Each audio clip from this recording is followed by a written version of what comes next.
ভারতের সাহারানপুরে দাঁড়িয়ে আছে এক ঐতিহাসিক নাম, দারুল উলুম দেওবন্দ। 150 বছরের পুরানো এই মাদ্রাসা দক্ষিণ এশিয়ার ইসলামী শিক্ষার কেন্দ্রবিন্দু।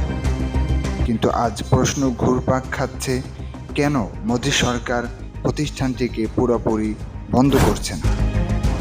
উত্তর লুকিয়ে আছে নজরদারি, তদন্ত আর কঠোর নিয়ন্ত্রণের নীতিতে। 1866 সালে প্রতিষ্ঠিত দারুল উলুম দেওবন্দ শুধু একটি শিক্ষা কেন্দ্র নয়, এটি ছিল ব্রিটিশ বিরোধী আন্দোলনের একটি বীজ।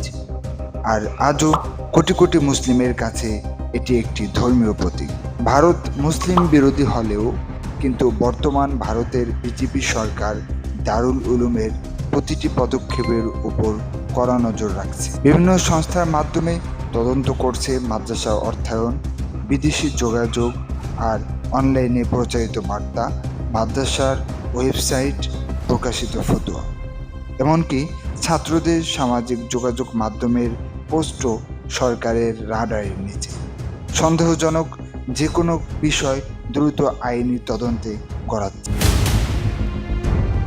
তবুও প্রতিষ্ঠানটি পুরোপুরি বন্ধ করা যাচ্ছে না, কারণ প্রথমত ভারতের সংবিধান ধর্মীয় শিক্ষা প্রতিষ্ঠানের অধিকার দিয়েছে।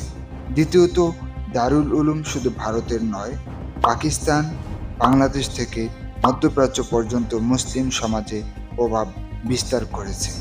প্রতিষ্ঠানটি বন্ধ করলে দেশীয় ও আন্তর্জাতিক অস্থিরতা তৈরি হবে। মোদী সরকারের কৌশল একটাই, বন্ধ নয় বরং নিয়ন্ত্রণ। প্রতিষ্ঠানটি চালু থাকবে, কিন্তু প্রতিটি কার্যক্রম সরকারের নজরদারির চশমায়। দারুল উলুম দেওবন্দ একদিকে ইতিহাস ও ধর্মীয় মর্যাদা, অন্যদিকে নিরাপত্তা ও রাজনীতির টানাপোড়া। মোদী সরকার এটিকে ধ্বংস না করে বরং নিয়ন্ত্রণের আয়নায় বেঁধে রেখেছে, কারণ কখনো কখনো সবচেয়ে শক্তিশালী অস্ত্র হলো নজরদারি।